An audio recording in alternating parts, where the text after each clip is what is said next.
छत्तीसगढ़ के बस्तर संभाग के बीजापुर जिले के ईटपाल स्थित तेंदूपत्ता गोदाम में सोमवार 25 मई की दोपहर भीषण आग लगने से हड़कंप मच गया। देखते ही देखते आग ने पूरे गोदाम को अपनी चपेट में ले लिया और हजारों बोरी तेंदूपत्ता जलकर खाक हो गया। जानकारी के अनुसार दोपहर करीब 3 बजे गोदाम से अचानक धुआं उठता हुआ दिखाई दिया। कुछ ही देर में आग विकराल रूप धारण कर गई।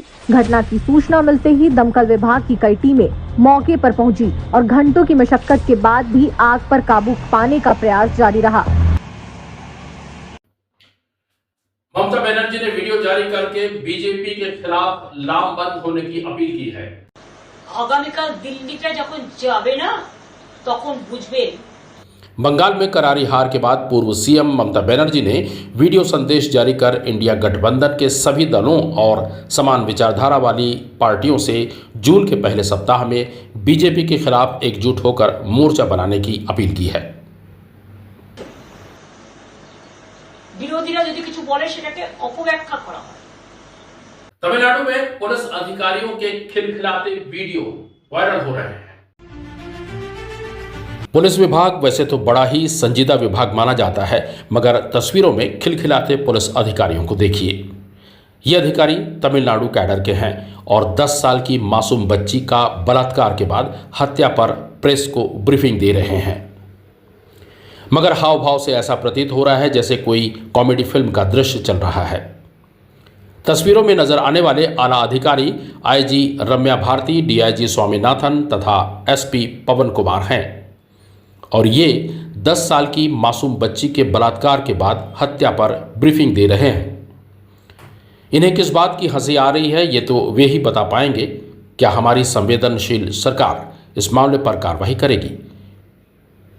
हालांकि पूरे तमिलनाडु में इसका विरोध हो रहा है, जहां नई सरकार ने कार्यभार संभाला है। गुस्सा फैल गया। ये घटना ऐसे वक्त में आई है जब बच्ची की बेरहमी से की गई हत्या को लेकर पूरे देश में आक्रोश फैला हुआ है। दरअसल 10 साल की ये बच्ची अपने घर के बाहर खेलते समय लापता हो गई थी और बाद में एक तालाब के पास उसका शव मिला। एएनआई द्वारा शेयर किए गए इस क्लिप में 3 अधिकारी नजर आ रहे हैं। इनमें एक महिला अधिकारी और वेस्ट जोन के आईजी भी हैं। एक संवेदनशील मामले पर मीडिया से बातचीत के दौरान मुस्कुराते और ठहाके मारकर हंसते हुए नजर आ रहे हैं। इस नजारे को लेकर ऑनलाइन तेजी से इसकी कड़ी आलोचना हो रही है।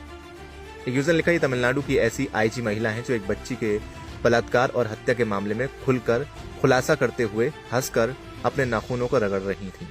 यदि देश के आईपीएस अधिकारी जो अपने संवैधानिक पद पर होकर मामले की गंभीरता न समझते हुए गैर जिम्मेदार लोगों की तरह हरकत करते हैं, ऐसे अधिकारी को पद से मुक्त कर देना चाहिए। एक और यूजर ने लिखा, ये तुर्की की आईजी मैडम है जो अपने दोस्तों के साथ बैठकर दांत चीरकर नाखून रगड़कर गपशप कर रही हैं।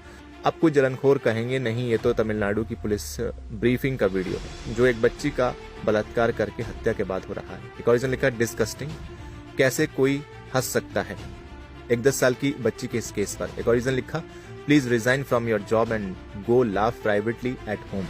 एक और रीजन लिखा, मुझे नहीं लगता कि इसमें कुछ गलत है। पुलिस और मेडिकल स्टाफ हमेशा से ऐसे ही केसेस को डील करता है। बहुत टाइम बाद इन लोगों का इमोशनल इंस्टिंक्ट खत्म हो जाता है। If they reacted emotionally to every case they handled, तो उनके मेंटल हेल्थ पर इसका बुरा असर पड़ सकता है। आपको बता दें, ये जो महिला हंसती हुई दिखाई दे रही है, इनका नाम आरवी राम्या भराटी तमिलनाडु काडर की सीनियर आईपीएस ऑफिसर है और फिलहाल वेस्ट जोन आईजी के तौर पर काम कर चुकी हैं। वो 2008 बैच आईपीएस ऑफिसर मानी जाती हैं।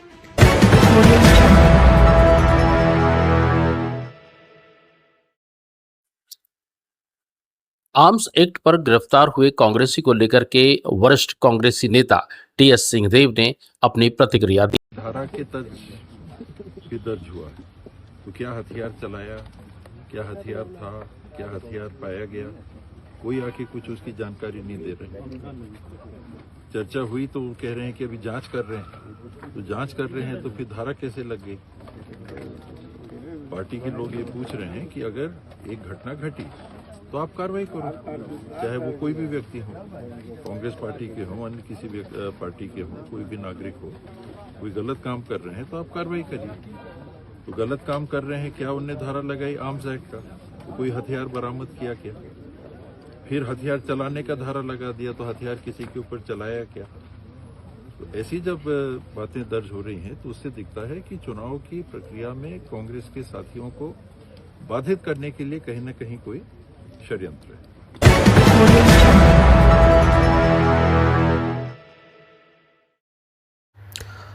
रायपुर के विधायक पुरेंद्र मिश्रा ऑनलाइन ठगी के शिकार हो गए हैं। उन्होंने अपनी प्रतिक्रिया दी है।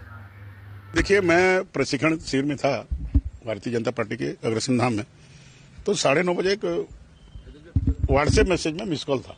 तो जब मैं शाम को घर आया रात में 9-10 बजे, तो उसको चेक किया ये कौन है, तो उसमें लिखा था पर्सनल असिस्टेंट नितिन नवीन। तो मुझे लगा यार ऐसे कैसे फोन आ गया।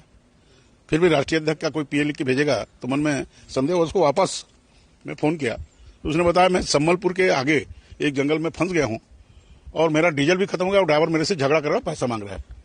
तो मैं ड्राइवर से भी बात किया। ड्राइवर का थोड़ा टोन लगा कि उड़िया टोन है, तो मेरे को लगा भरोसा हुआ कि ये सही में फंस गया होगा। और परिवार के साथ ही बताया, बच्चों का भी आवाज आ रहा था, तो या तो ऐसे जगह बैठा था कि जानबूझ के बच्चों की आवाज कर रहा होगा। तो मेरे को बोला कि 4,500 रुपया आप मेरे को डाल दीजिए तो मेरा डीजल का काम हो जाएगा। ड्राइवर भी बोला और जो फोन किया था पीए बन करके हुई। मैं बोला मैं 4,500 में 10 भेजता हूँ, क्योंकि तुम भुवनेश्वर जाओगे कहीं प्रॉब्लम आ जाएगा रास्ते में, और वापसी में ड्राइवर को बोलना कि मेरे से आके मिलेगा। इसलिए मिलेगा कि वो राम मंदिर के पास का अपना निवास बता रहा था रायपुर का। तो फिर 11 बजे भी फोन आया, तो उसको मैं जब मदद किया, उसके बाद 1 घंटे बाद मेरे को फोन किया कि मैं भुवनेश्वर पहुंच गया हूं, मेरे को किससे मिलना है बताओ। तो मेरे को शंका, तुम 11 बजे सम्मलपुर के जंगल में बात कर रहे हो, फिर 12 बजे भुवनेश्वर, तो मेरे को लगा कि संदेह के दायरे में है। फिर मैंने पुलिस कमिश्नर साहब से बात की, डीसीपी से बात की, टीआई से बात करके घर में बैठे उसका ट्रेस आउट किए, तो पता चला कि उड़ीसा के कहीं का आदमी टाइप का है। तो मैंने मेरे फोन उस समय मेरे उसके पास था, मेरे नारायण साहू जो मंदिर का मिस्त्री है, तो कभी कभी मैं साथ में रहता तो पकड़ लिया था। तो उसी के मोबाइल से 10,000 रुपये ट्रांसफर कर दी। फिर एफआईआर करने का मैं सोचा, एफआईआर करने की बात की है और एफआईआर हमने किया है। और मैं पुलिस विभाग से निवेदन करता हूं, ऐसे फ्रॉड को, ऐसे धोखाबाज को और मेरे राष्ट्रीय नेता के पीए बन करके यदि ठगी कर रहा है तो उसको पकड़ के दंड मिलना चाहिए, सजा होना चाहिए। करंट इंडिया में आज के लिए बस इतना ही। कल फिर आपसे मुलाकात होगी, तब तक हमें दीजिए इजाजत। नमस्कार।